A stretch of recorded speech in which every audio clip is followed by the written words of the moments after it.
the world's writers will walk through those gates. And if you hang around, you get a chance to talk to them.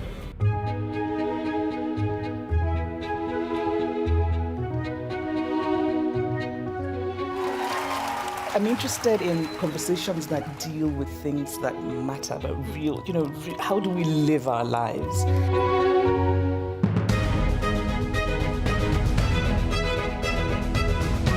First of all, make climate change personal in your life. The second step is get angry and get active. And the third step, and believe it or not, I think this is the most important, we have to imagine this world that we want to hurry towards.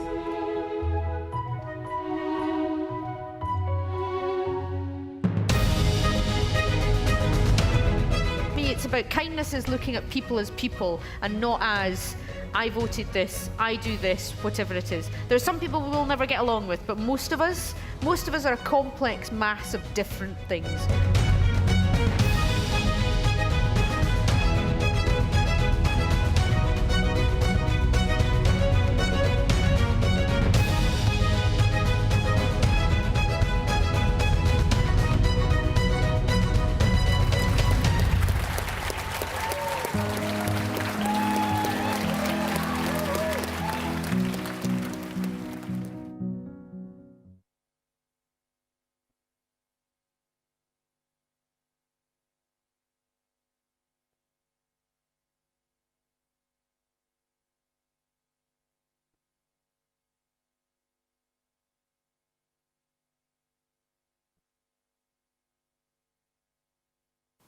Hello, I'm Julia Donaldson. Some of you might know me from some of the books I've written, such as The Gruffalo or What the Ladybird Heard. Well, one of the things that I really love normally about coming to the Edinburgh International Book Festival is meeting children who love to read and bringing my stories to life for them on the stage. This year, of course, none of the authors or illustrators can do that. But I am delighted that this year's online book festival is available and free to so many children in so many different places. So I hope that anyone watching has a wonderful time and that it makes you want to read lots and lots of books.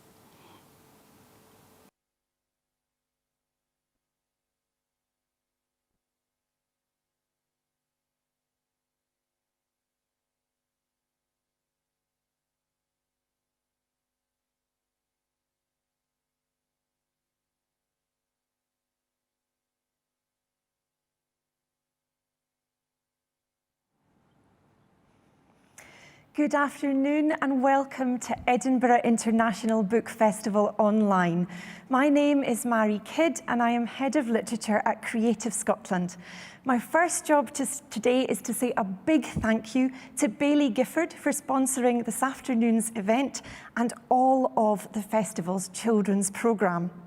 Of course, my main job today is a very exciting one because I'm here to introduce not one, not two, but three incredible authors to talk about three very different but equally inspiring books. Now, I think many of you may already be big fans of these authors, and I hope you'll join the chat as the event goes on to ask any burning questions you have for them. But I also very much hope that some of you listening haven't discovered these authors yet, because you have a huge treat waiting for you. And so without further ado, I'm going to introduce them to you. Cressida Cowell is the Waterstones Children's Laureate 2019 to 2022. The role of Children's Laureate is awarded once every 2 years to a very special author or illustrator of children's books to celebrate their outstanding achievements. Cressida is an author and illustrator who has sparked imaginations across the globe with the 12 novels in the brilliant How to Train Your Dragon series about a Viking boy and his dragon.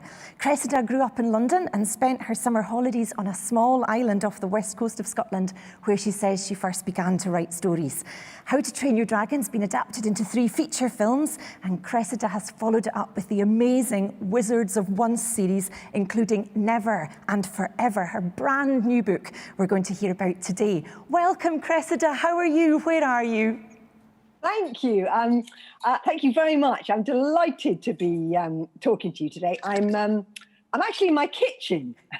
Normally I broadcast from my shed, but the internet isn't good enough. So I'm in my kitchen in my house in London.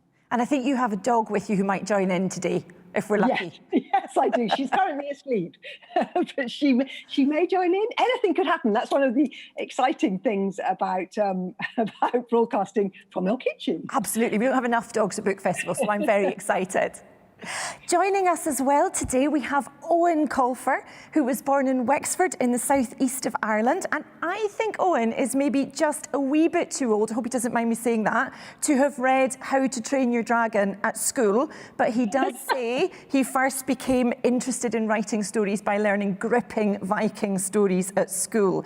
He's perhaps best known for the 8 books in the Artemis Fowl series, which have sold an enormous 25 million copies. Hello, Eoin. How are you today? Where are you today?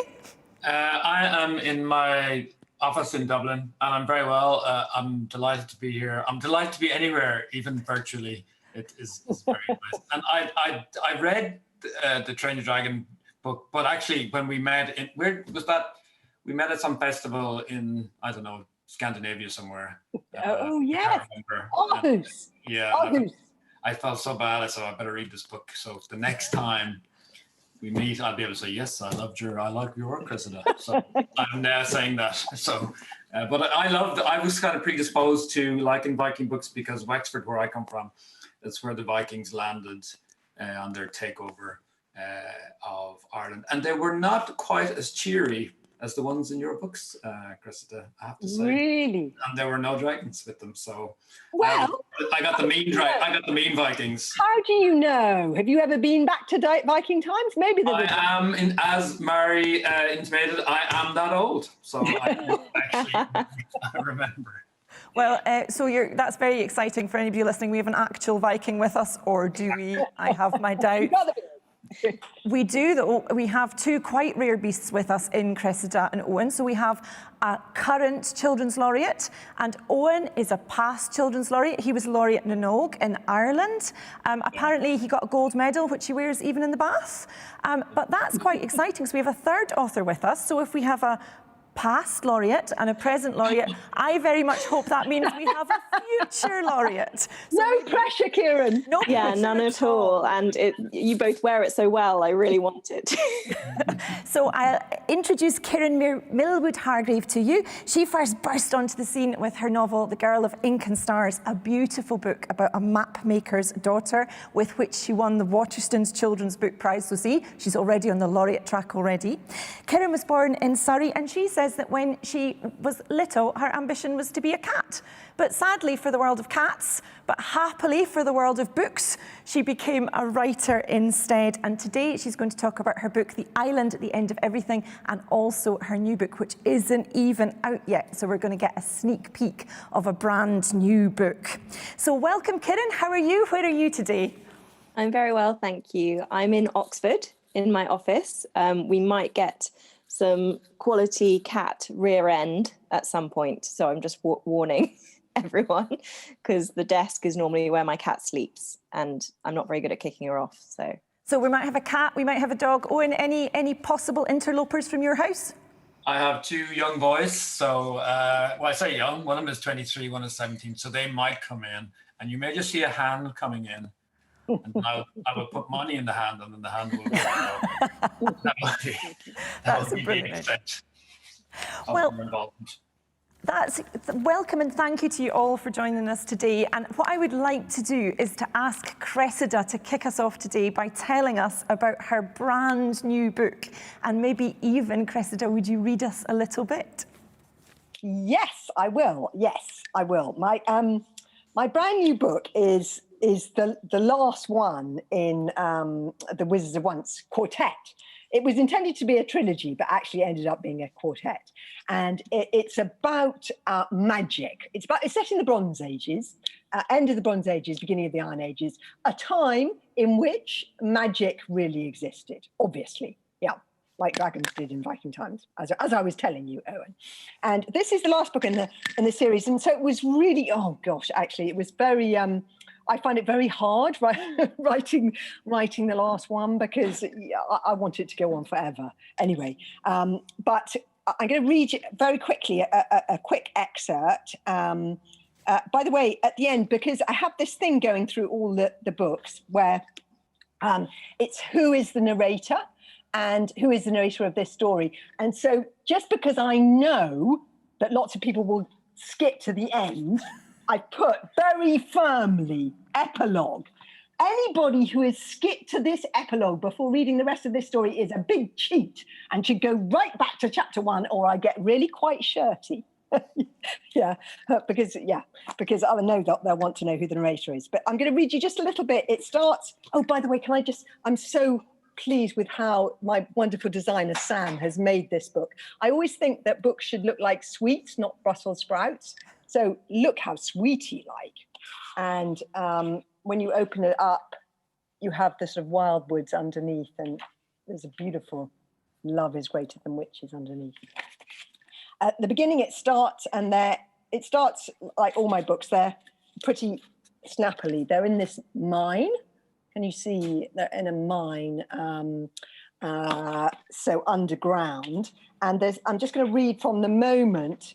Tsar is map reading. That's Tsar. He's the boy who's got. But unfortunately, this is the moment when they just realise.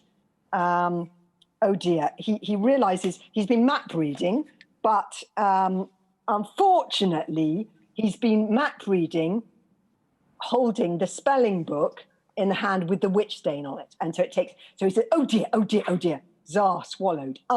Guys, said Tsar, I'm so sorry, but I think we may have a bit of a problem. Wish and Bodkin peered over Tsar's shoulder. Tsar put the spelling book in his other hand, and it was just as he suspected. When the spelling book was in his left hand, the one without the witch stains, the illustrations on the map of the Mine of Happiness changed in front of their eyes. Now the little images of themselves appeared to be crawling in entirely the wrong direction, and the crude cartoons of Wish, Tsar and Bodkin were no longer looking happy, but extremely frightened and anxious. And so this is just the beginning of the book. And they suddenly realize that, oh dear, why did we let Tsar do the map reading? They're going in the direction of something called Beware of the Tatzel Worm. And the chapter ends with Bodkin getting stuck. Can you see? Oh, yeah. Yeah. Which is actually my nightmare. I'm not very good with small spaces. I get claustrophobic. So imagining, when people go potholing and things, I just can't understand why you would want to do that. Anyway, they get stuck, and the dreadful smell. This is the end of chapter 1, because things happen quickly in my book. The dreadful smell was now so sickly near that Tsar had to put his hand over his face to defend his nostrils from the ghastly poison of it. There was a horrible pause, and then with startling suddenness, a great clawed hand came shooting out of the darkness and trapped Tsar beneath it. So it starts quite snappily, and then chapter 2 begins 4 hours earlier, because I really like that when you leave people in suspense a bit. So yeah, this is my favourite book of the actually, it's my favourite book I've written. It's quite a personal book, and there's a bit of a twist at the end. It's not anyway. You'll have to read it. But it's funny and bittersweet, and it's about love. Cressida, can I ask, are you good at reading maps? Because I think my nightmare is reading a map in a tight tunnel and being responsible because I'm so very bad at reading maps. Well, isn't that interesting? I'm very interested, a bit like Kiran. I'm, map maker's daughter. I'm very interested in maps, and was, as a child, my father was obsessed with maps. He actually loved getting, and my sister is a map maker. She draws maps for a living. She's an illustrator. But my father house was covered in maps, because if you're at sea, you sort of have to know where you are. But he loved getting lost. So it was a kind of constant urge with him to know where he was and to try and get lost. That's what he was doing a lot, trying to get lost. So yeah, I'm sort of obsessed with maps as well. Well, I love something about maps, isn't there? There is something about maps, and there's also something about the idea of getting lost. And I wondered if I could ask you all a question, because some of the young people listening today will have gone back to school. The schools in Scotland went back a couple of weeks ago, but plenty of listeners will still be waiting to go back to school, and they've been at home for a long time. And maybe they might have been looking for some opportunities to get lost during lockdown in a brilliant story. And I wanted to ask you, during lockdown, have you been thinking about ways to escape through stories? Have you been reading and have you been writing? Anybody? I'll start. No, you start, Eoin, because I've just been talking. I think, there was kind of a lot of pressure on writers to get loads done during lockdown. People were saying, you must be getting so much work done. And I actually was. So I was really, really smug about that, and I remained smug. It's probably not any good. But I did a picture book project, which is coming up soon. And then I made the really smart decision to write a play, which I feel now, in retrospect, might not have been the best thing, as all the theatres will be closed for the next 6 months or whatever. But I think when I was really lucky, I was probably on the fortunate end of the lockdown scale, in that my boys are older. So there's nothing I can teach them that they want to know yet. So, I can't do their math, I can't do their science. So I was really able to just continue working in my really nice office, and things went on pretty much as usual in here. So it was just when I stepped outside into the world, I realized, there's something really unusual and terrible happening. But I think if you have small kids, it was a really tough few months, really tough. And sometimes it was hard for the little kids just to find their own little corner of a room to read quietly. And that's vital, I think, to have that. It doesn't have to be your whole room, but maybe you just sit on the corner of a sofa and put on your reading cap and read. And I do think a lot of kids rediscovered books when they got fed up on some of the streaming channels, Netflix, then they and they maybe picked up a book that they've been meaning to read for a long time. I certainly know I got a lot of more contacts through Instagram or whatever than I had been for a while, with people who just went back to books. So that was a nice, if there was one little tiny silver lining in this miserable time, it was that people rediscovered books, which was nice. How about you, Kiran? Did you do much reading? To begin with, I was on those streaming devices, Netflix, but I unfortunately live with the illustrator for my next book, and we had a deadline coming up, and so I couldn't sort of hide from them because they are my husband, and so he's very much was like, Eoin didn't just sort of business as usual, is used to working at home. He's not the most social either. He's a bit of a hermit, so he quite enjoyed it. Whereas I am very social, and I like, I have friends over the river, for example, who I couldn't go and see, who I normally go and write with, because they're writers too, and things like that. So I definitely get my energy from other people, and I found it quite difficult. But eventually it all came back, and I realized that writing actually makes me incredibly happy, and there's a reason it's my job and I love it. So I started to get back into writing, but my way into that was by reading, because there's so much choice, I think, with television and films, that actually sometimes turning to a book, it's a way to sort of avoid getting overloaded. I sometimes find all the choice and the stimulation too much. So I really enjoyed going back to my bookshelves and either rereading old favourites or catching up. As authors, we get sent lots of lovely books. So I really enjoyed sort of catching up on some of the newer stuff that's been coming out. So I've like Eoin, I've been very lucky and had a nice time. No dependents other than a husband and a cat. So it's not been bad. And that's a nice point, that you did a lot of writing, and a lot of the reading that you did helped you to write. And I wanted to ask all three of you, maybe start with Cressida, do you have any tips for young people who are interested in writing? And especially with lockdown, when everything's a bit strange, sometimes starting with a blank sheet of paper can be quite difficult. So could you give us some reading tips? Cressida, could I ask you to some writing tips. Yes, I can, but I also want to answer the previous question, only because I've spent the whole of lockdown. I don't have any. I have older children. Actually, one of them you can't see, but is painting in the background here, in the kitchen. But so mine are all older. But I felt a responsibility as a laureate to try and get kids reading, and saw this as a time. So I've been reading. I want to say this because it's been quite a lot of work. You know, I'm now on to book 6. This is book 6. During lockdown, I've been reading the whole of the How to Train Your Dragon series, and so I think, and a bit like Eoin, I think it is a time when children have been turning to books more and realizing and we've all seen the stats about, you know, books being good for mental health or treating children who read. So, you know, I think that's a wonderful thing. Anyway, so I was just saying, please check it out on YouTube, because I've been reading them on YouTube, and it's lovely also that publishers were allowing us to do that. Normally you wouldn't be allowed to do that, but publishers have sort of allowed authors to do that. And I totally agree with Kiran. I think reading is a great Kickstarter for giving you ideas. But the blank sheet of paper, reading can give you ideas. And I always say, try and write what you would like to. Don't think it has to, you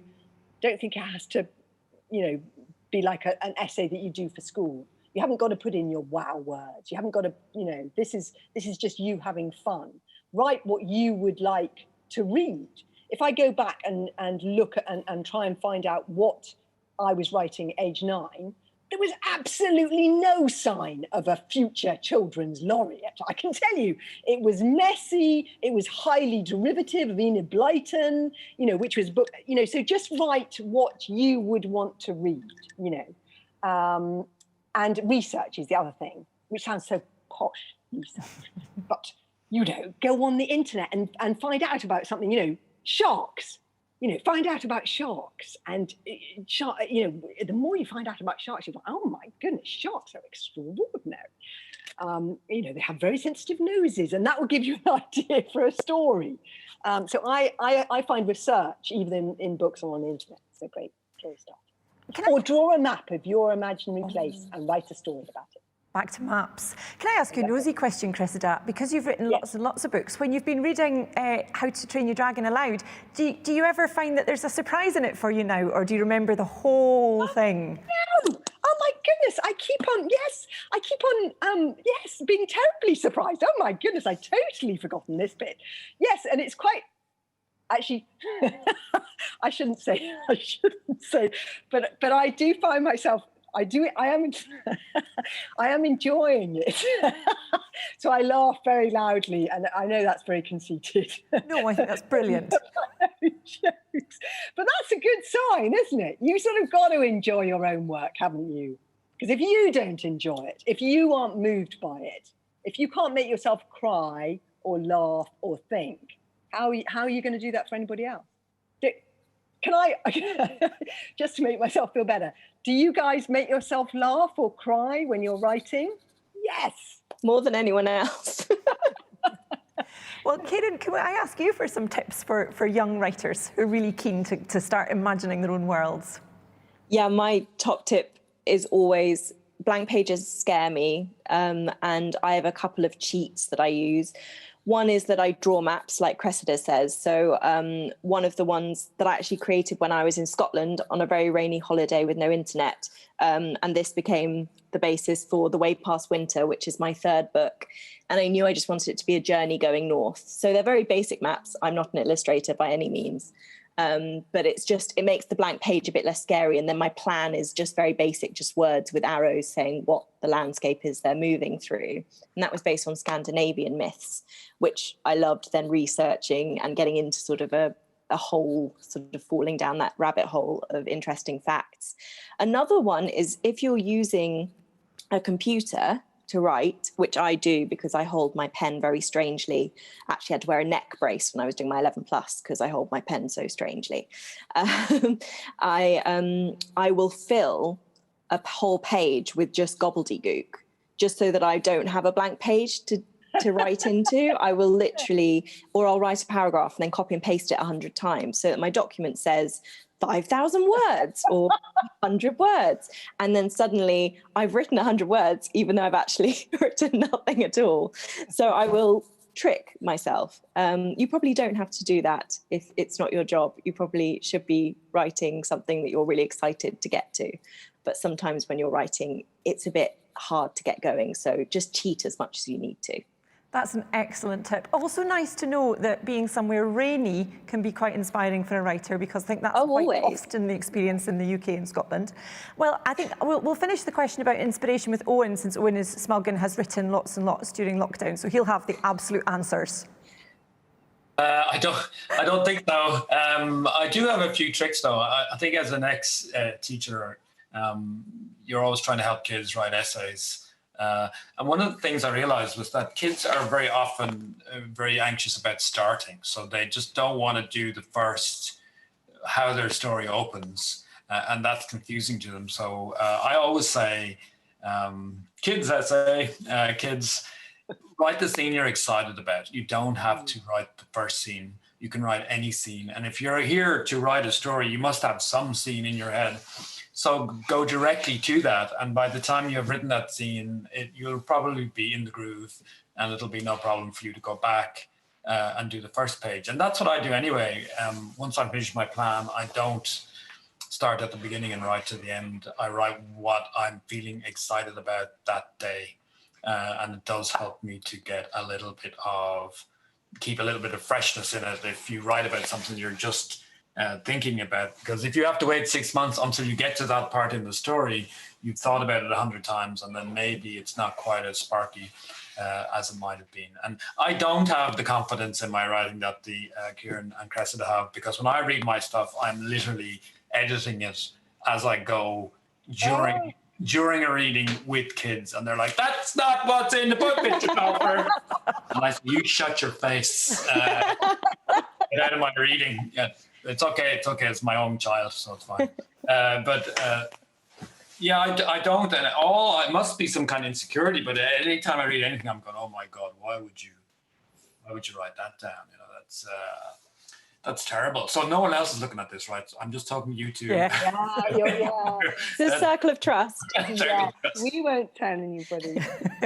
Well, that brings us though very neatly on. You're great, Eoin. I know when I'm being patronised. I know. That does bring us on really nicely though, Eoin, to ask if you would read for us. And if you would tell us a little bit about the Fowl Twins. Mary, that was exceptionally cruel. I know, and I have all the words here so I can check that you're not editing. I'm actually going to read a bit from the second Twins book, which is not out, so that's just kind of a proof. So this book is called The Fowl Twins, Deny All Charges. The Fowl Twins are two 12-year-old, well, obviously they're both 12, Irish boys who have inherited a criminal mastermind empire from their brother Artemis, who has been shot into space, so he can't make a surprise cameo. So this little piece just tells us a little bit about Miles and Beckett. That's the two twins, and Miles is the brainy one and Beckett is the active one. But as is often the case when one criminal mastermind launches himself into space, there is another ready to take his place. And in this instance, the replacement mastermind was Artemis's own younger brother, Miles, who was, if anything, even more condescending towards the world than Artemis had been when he lived in it. On Miles's blog, Miles to Go, he regularly disparaged noticed scientists with comments like, "Leonardo knew about as much about flying machines as I know about boy bands," or "Regarding Einstein's devotion to the Big Bang Theory, please, his version of the theory has more hypotheticals than the televisual show of the same name and is almost as funny." This comment did not endear him to Albert Einstein's legions of fans. He also skewed humanity in general on the blog through a series of editorials, including the scathing, "Dear Internet, 1 billion hysterical opinions do not carry the weight of a single fact."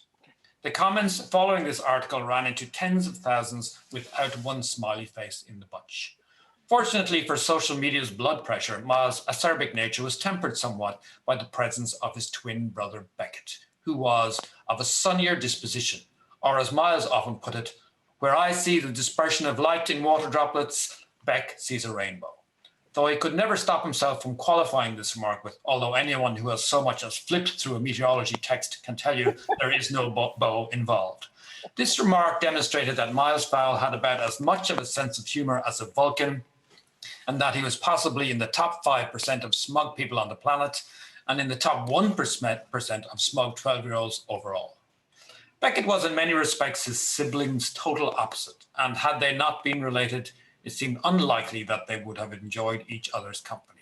But in the way of twins, the boys loved and protected each other even unto death and occasionally beyond.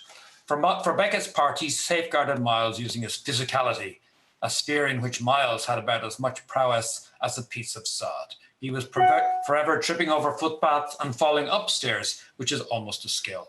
On one occasion, a group of Albert Einstein devotees rushed Miles at the school gate, brandishing hardback copies of The Meaning of Relativity, and Beckett dispatched them by stuffing several sticks of gum into his mouth and cartwheeling towards them while chewing noisily. He did this because Miles had once told him that people with high IQs tend to suffer from misophonia, which is a visceral reaction to certain sounds, the number one culprit being loud chewing. Beckett's gum trick sent the Einstein disciples packing, but it also disoriented Miles, who walked into a gate and had to have stitches in his forehead as a result. So, a mixed outcome, all in all. That is a little... Thanks. That was brilliant. Thank you very much. Is that true about people with high IQs and misophonia? Yeah, it's very true. I get it so badly, so bad. Because of my... You set me up for that. Thank you. No, it is true. It is true. Are Miles and Beckett identical? No, they're very close. Which are the ones that are not identical? Is that fraternal? Fraternal. Fraternal. So they're the world's only conjoined fraternal twins. Yep. So they were just joined together at the wrist, and they have matching scars which they bump. It's kind of their high five. So they're very, very close. And there's all sorts of theories about the shared brain in the womb now, which is coming up now, so it's kind of all feeding directly into my plan. So it's like you said, Cressida, researching. Okay. Eoin, I know this is a fine thing for somebody who writes about dragons to say, but seriously, can you be fraternal twins and also conjoined? They are it's never happened. That's what I'm saying. Let me just put on my glasses to make it look more sciencey.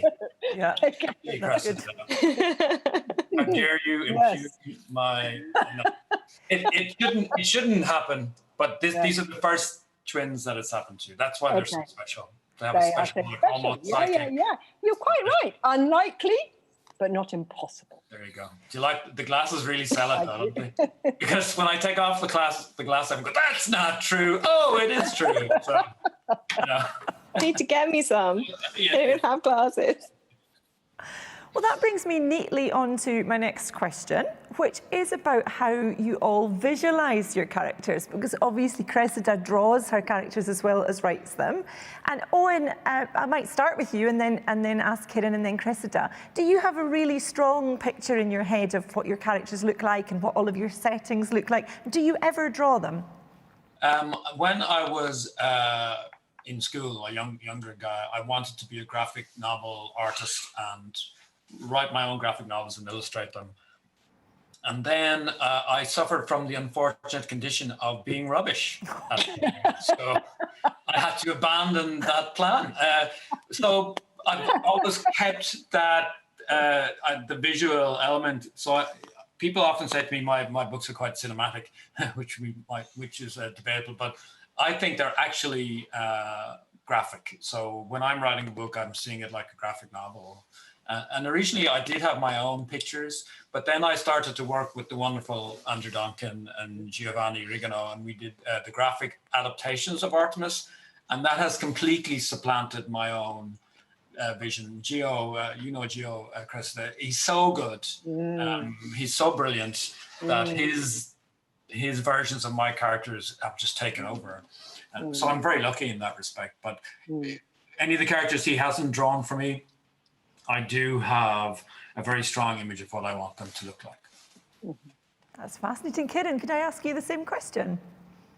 I also have a very visual brain without the skill to translate it onto paper, but I do write as though I'm watching a film. That's completely how, when I get to later drafts, once I know the landscape I'm writing, once I know my characters a bit better, I do just sort of plonk them down in that landscape and let them run off. And I'm sort of, my husband has filmed me while I'm typing, and I do look a bit strange because I'm just sort of looking over the over the top of the computer monitor, sort of going, I am seeing them in my mind's eye. And that sort of allows that pace to come through that I always really enjoy in books, and all that texture as well that you get from film and television and visual mediums and graphic novels. I grew up reading the Mahabharata, which is a epic Indian myth, and I read it all in graphic novels. My mum was trying to raise me bilingual. That didn't work, so I just looked at the pictures. But that was, I learned that pictures could tell you a story. And so, yes, it's great sadness to me that I am not that way talented, but I do love consuming that type of media still, and highly illustrated works. And I definitely, when I read Eoin's books, things like The Wish List and obviously Artemis Fowl, you definitely get that sense that is the way you write. I remember in The Wish List that the tunnel, that terrified me and my brother, because we listened to the audiobook initially and it was traumatizing. So thank you. You're welcome. I like to think there's kids all over the world traumatized than my job. I can guarantee it. Yeah. I was going to say that I'm jealous of children today because children's books are so amazing, but I'm not jealous of being traumatized, so maybe that's just as well. But Cressida, could I ask you about how you work? Do you first? Does it all come together, or do you write and then draw? I do it sort of simultaneously. I come from both backgrounds. I went to art school as well as reading English at university, so I really am properly both. So I would draw out the characters and draw maps of the locations and before I start, but I don't know which comes first. I have big sketchbooks filled with drawings of the characters. And by the way, Illegal is one of my favourites of yours. I love that book. Yeah, that's wonderful. If anybody, I can't take all the credit for that. That was I know. but you're not here, so it was mostly me. Yeah. I apologize, Andrew. But just to say to any kid watching who is worried, I haven't got a great visual memory. So actually, when I was little, and my children actually, they all have much better visual memory than I do, and they laugh when I drew a pear with a stalk on the wrong end of it. So don't think that there's only one way to be an illustrator. We're not all like, Chris Riddell has magnificent, he can draw you an elephant from his own memory. But, you can do things. I've learned to get better. This is the thing. Don't think that you have to be brilliant at everything right from the beginning. It is about learning. I went to art school for 4, not that longer. So and I think that goes for writing as well. We all, I think children put a lot of pressure on themselves. I remember drawing Snoopy, and I used to get so cross with myself because I could never make it as good as the real Snoopy. And I forgot, it didn't, because I thought, that means I'm never going to be an illustrator. And didn't mean that, it meant I was only 9. Don't forget, you're only 9, I think that's a real tip to kids that I would give. But I think of things at the same time, really. Sometimes when children when they get a bit older, they start to not be so confident at drawing and writing, don't they? Writing, because I get upset about this, because the whole spelling and, physically, can you, that's why I made Wish, who's one of the heroes in Wizards of Once, dyslexic. It was the Bronze Ages. They didn't call it dyslexia, but I know she was dyslexic. And because I think it can be so demoralizing. Children can see it as a race, and it isn't about that. It's about your ideas. At the end of the day, it's not about your spelling, is it, Eoin? No. Nobody's interested in the spelling, really, are they? Well, I know that because most people spell my name wrong. So my favorite, when I'm in the States and you come down the escalator and they have the sign with your name on it, I like that because every day I'm someone else. And my favorite is Eoin Colfer, which is like a hairdresser to the stars. And it's much better than my name. But you're right, spelling is not important. It's a sad thing in educational systems and among peer pressure with kids themselves is that as they get a little bit older, they start to feel like writing stories is childish. And we should stop this now, and we should play football or do whatever, and not write stories about criminal masterminds or fantasy worlds anymore, or dragons, and we should be more grown up. And I think that's a terrible shame. And I bet we lose some of our greatest storytellers because they feel like, oh, I can't be writing stories. I got to be outside chopping down trees and putting a hole in the ozone layer or whatever they need to do, and they stop writing stories, which is a bit of a tragedy. I think I definitely fell victim to that. I was quite a perfectionist and I put a lot of pressure on myself to do the right thing at school. And I used to write stories all the time. And this is not something I remember about myself. It's something my mum was told me when I came back to writing about 10 years ago now. And she said, oh, but you used to write all the time. And I just didn't remember that because I assumed I wasn't good enough. So why put time into that? Because I wasn't good enough. But if I'd used those, 15 years that I essentially just stopped writing, then think how good I'd be now.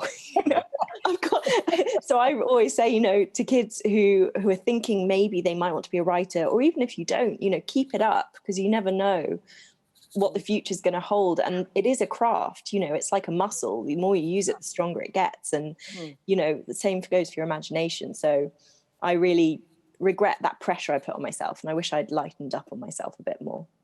And don't compare yourself. I remember thinking, oh my goodness, Lord of the Rings is amazing. I can't do that. So why would I bother doing anything? But there's only one Lord of the Rings, but there's only one you. So you be you and do your own thing. And as Cressida said, you don't have to be professional level at 9. You've got a long way to go. So take it easy on yourself. It's a space where you're supposed to enjoy it.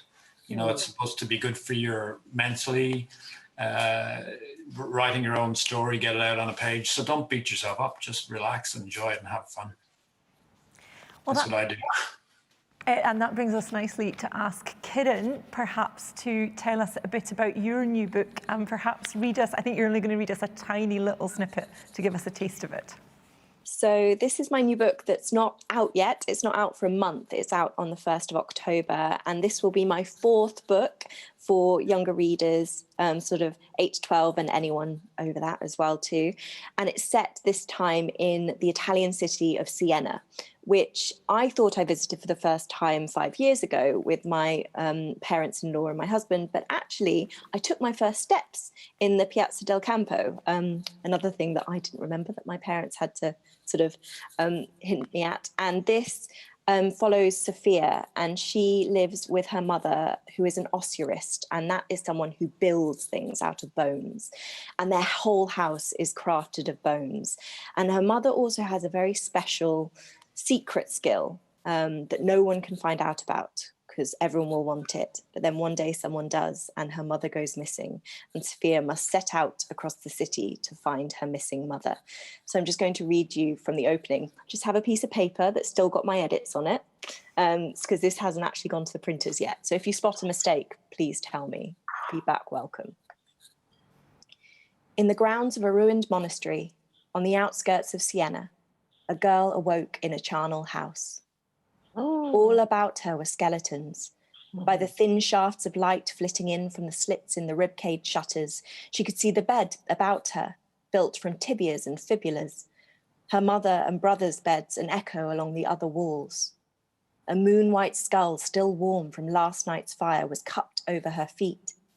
Over her head draped a canopy of gold-dipped toe bones in great gilded wreaths, and teeth were set like stars in the chinks in the walls.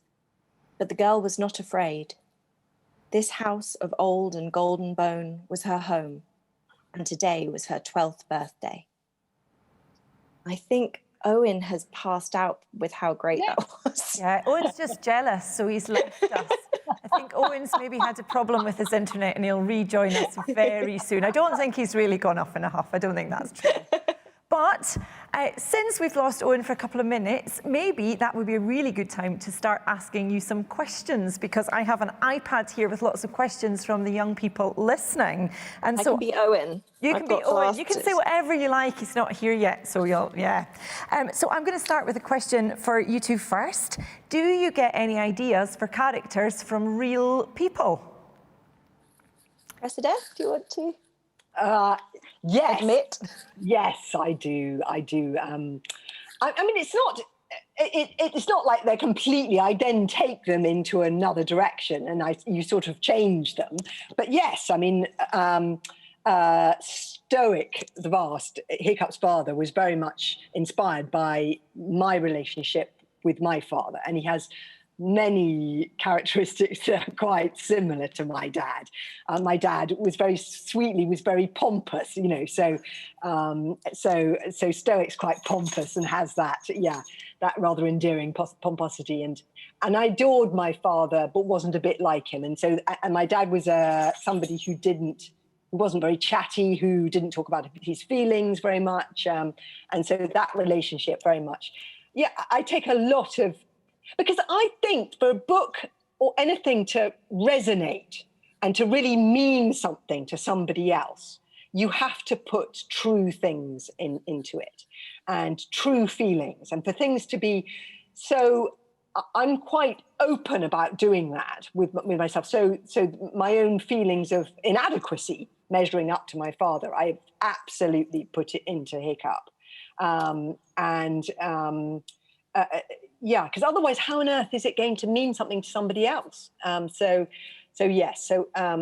Or I'm trying to think. Wish actually is the character who's most like me. I put a lot of myself into Wish. She's very messy, very.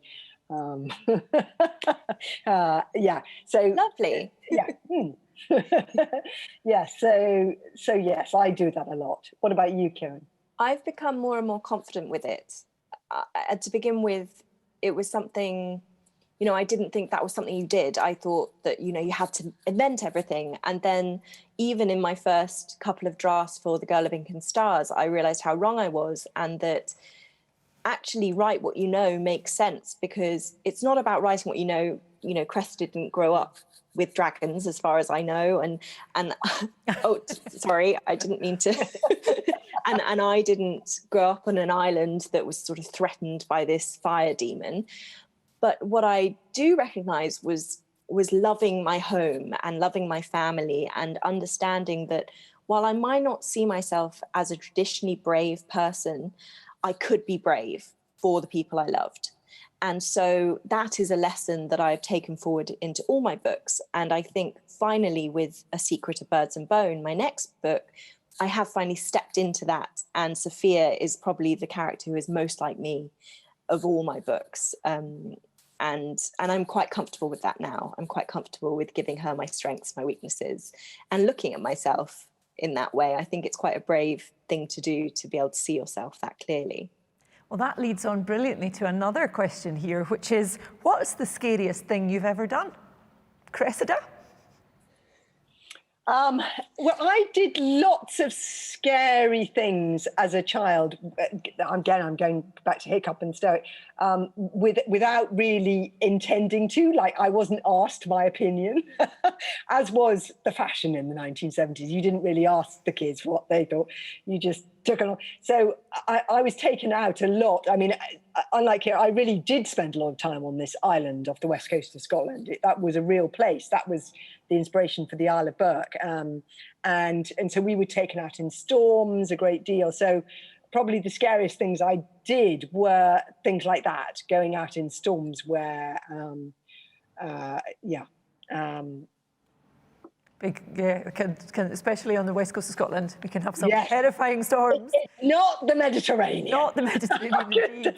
Owen, you're back. We lost you there for a minute or two, so can I ask you what's the scary... Something to do with Brexit, I'm not sure. Yeah, absolutely. Hard border. Can we ask you, Owen, what is the scariest thing? This is a question from a listener. What is the scariest thing you've ever done? I think the first, I found public speaking really tough early on. So when I started off, and I had been doing okay in Ireland, then suddenly, when Artemis Fowl came out, I was doing events in Piccadilly Square, and I found that very frightening. And I used to be with the essential oils, spraying myself, going in and putting drops, trying to calm down. Lavender. Yeah, whatever I could get, I used all of that. But I've been doing it for so long now, I don't get that scared anymore. I think physically the scariest thing I ever did was do a parachute jump. And I know, but so impressed. I know, and this was not my choice, Cressida. My wife gave me as a gift a parachute jump. I was wondering, why would you? Sign here on your life insurance. I know. She said, no, you've always wanted to do a parachute jump. I said, I don't remember always to do that. Well, you do now. I did it. I thought they were going to tie me to somebody and then we'd go out with the person, but they didn't do that. They just... Did you have to pull a little cordy thing? No, you're attached to a lead and you go down, fall down, and... So I did that, and I was going down. I thought, thank God. And then I got a little voice in my ear, and it said, Mr. Colfer, I don't want to upset you, but your lines are tangled. My gosh. I thought it was God. I said, yes, Lord. He said, just look up. And I looked up, and it was like a swing when you're a kid. And he said, just kick out of it now, nice and gently. He was so calm. And so I just swung around as if I was, on the swing when you were a kid, and it was fine. But for those few minutes, you do realize, it's not theoretical. Mortality is real. And the kid's coming up to meet me. So that was but I found speaking publicly more scary than that for the first few years. So I understand when people get very nervous going on stage. I'm okay now after 25 years doing it, so it's fine. What about you, Kiran? I actually really love adrenaline fueled things. So I love like bungee jumps and, high wire stuff and roller coasters. I do really, and horror films, love horror films. But there's a couple of times I've been really scared. The caving thing that Cressida is saying at the beginning, that brought it up for me. Because we were taught at school that any space this big you could fit through. So they told us that as a fact, okay? And everyone's fingers stretch a different amount anyway, because they were like, that's the size of your head and your rib cage. Everything else is squishy bits.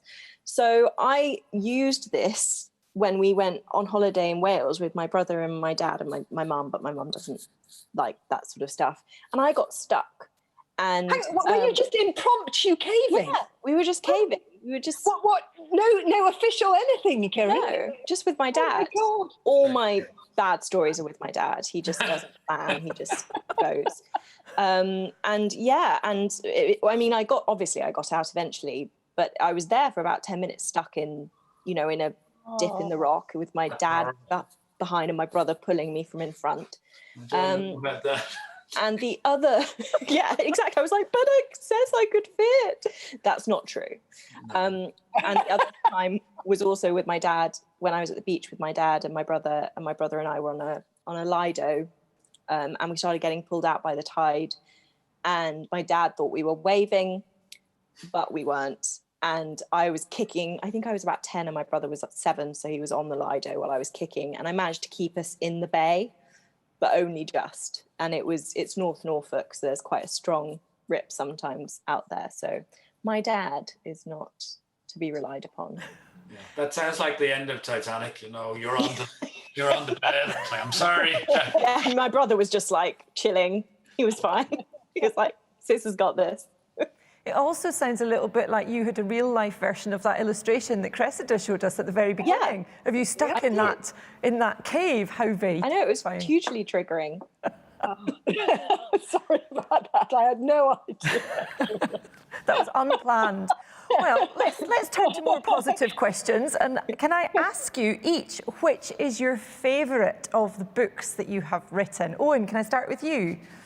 It's a tough one. I've written, I think, 40-something books now, but I always like the collaborations, and I think that's because I get to work with people I really respect and admire. And that's one of the nice things about having Artemis Fowl in your CV, is that you can ring people up and at least they will take the call. And so I've worked with PJ Lynch, the wonderful PJ Lynch. We did a book called The Dog Who Lost His Bark, which did really well last year. And I worked with Oliver Jeffers, and we did a book called Imaginary Friend, and that was great. But my favorite, I would have to say, is Illegal, which is a book about the migration of children from Africa to Europe. And it's in all of these worldwide tragedies, it's always the kids that get it the hardest, and it's always the kids who have nothing to do with the problem, and it's so unfair. So that was Andrew's idea, that we do a book about that. And I'm not usually kind of an issues guy, but we just felt that was a problem, international problem, that we couldn't really ignore. And it's been such an eye-opener for us to go around and meet with a lot of migrant groups who are in various cities in the US and the UK, and just to hear what they had to go through. Some of these kids have walked across the Sahara Desert. It's like, it's unbelievable. So I'm really proud of that book, and I'm allowed to be proud of it because I didn't do it on my own. I did it with Andrew and Gio. So otherwise, if you're proud of your own work in Ireland, that's just not a good thing. No. Very similar here in Scotland. Yeah, no. So I would say Illegal would be my number one at the moment. Thanks. Eoin, Cressida, which is your favourite? Well, luckily I'm neither Scottish nor Irish, so I can be just as proud as I like. Actually, my husband's Scottish, so he tells me off for being too proud, too conceited. Too proud? Too proud. Yeah, I like to say, there's another word. I like to be say confident. Yeah, confident. So no, it's my latest. It's always my latest one, because I like to think, because I am a funny mixture. I am proud, but then also I'm always trying to improve. I'm always, every single book, I put pressure on myself to be better than the last one, to be funnier, to be cleverer, to be, I don't know. So, and I do think I'm getting better. I do think, I feel that I'm getting better as I go along. So, the illustrations have got much more. I told you I'm not naturally, I haven't got a great visual memory, but I think my illustrations have got more complex and more, anyway, I think I'm getting better. So the latest one. Do you ever feel sad leaving a book behind, Cressida? Oh, I mean, absolutely. I weep bucket. Yeah, no, and particularly when it's the last in the series. Yeah, no, I was quite sad when you said that. Like anything. I know. I cried like anything, and there's a particular illustration where at the end of this one where Perdita, one of his characters, is saying anyway goodbye to the walking boots that are going after the. I'm giving things away, aren't I? You are. Anyway, this illustration, I'll show you the illustration that actually made me cry. This is like, for me, saying goodbye to the book. Okay, there, that's Perdita. She's one of the wizards, and her walking boots are going after the greater giant, and she's staying. Anyway, so that's me sort of saying goodbye to the book, and that I cried back at the air. I find it very difficult to leave, particularly. I mean, that's probably, 12 books, Hiccup, that was hard. But this one, I found it really hard. I sort of had to end it because I'd started with this really dynamic story arc, and I couldn't, but I don't really want to leave. I've got to be honest. But good news for the reader that there's another one, and it's on early release here, isn't it, at the book festival? So anybody listening can go over to the bookshop and they can get it before it's actually out in the shops on the book festival site. We always do that for Edinburgh, especially because I'm always coming out in And because Edinburgh has because of the Scottish, because of How to Train Your Dragon being based on the Inner Hebrides, we always try and do that. So only for the Edinburgh Festival, you can specially buy the book. I don't know how you're doing it now, but yeah, online, are you? Online. Yeah. So you can head over when the event is finished and you can find all Kiran's books, Eoin's books and Cressida's book, including the new one, on the festival bookshop. So once the event's over, I hope you'll read them with great joy. They're absolutely brilliant. So Kiran, that leaves me very quickly. We've only got a couple of seconds left. Which is your favourite of your books? But my titles are so long. Your titles are too long. Probably it is. I'm like Cressida. I like my latest book to be my best book, and I am. So A Secret of Birds and Bone, I think, is my best book. I think it's my most exciting book, my most textured book. But I'm really excited. We'll soon be announcing the book that I'm doing in collaboration with my husband. And just like Eoin was saying, I think working with someone else, it really brings the best out of me. And so I'm definitely looking to do more of those in the future. So that will be announced really soon by my publisher. And on that note, I think that having the three of you here has really brought out the best in all of you. And there's nothing left for me to say, but I hope everybody listening has enjoyed this event as much as I have. And a huge thank you to you all from Edinburgh International Book Festival Online for joining us today. Thank you, everybody. Thank you. Bye-bye. Thank you. Bye. Bye-bye. Bye. Bye.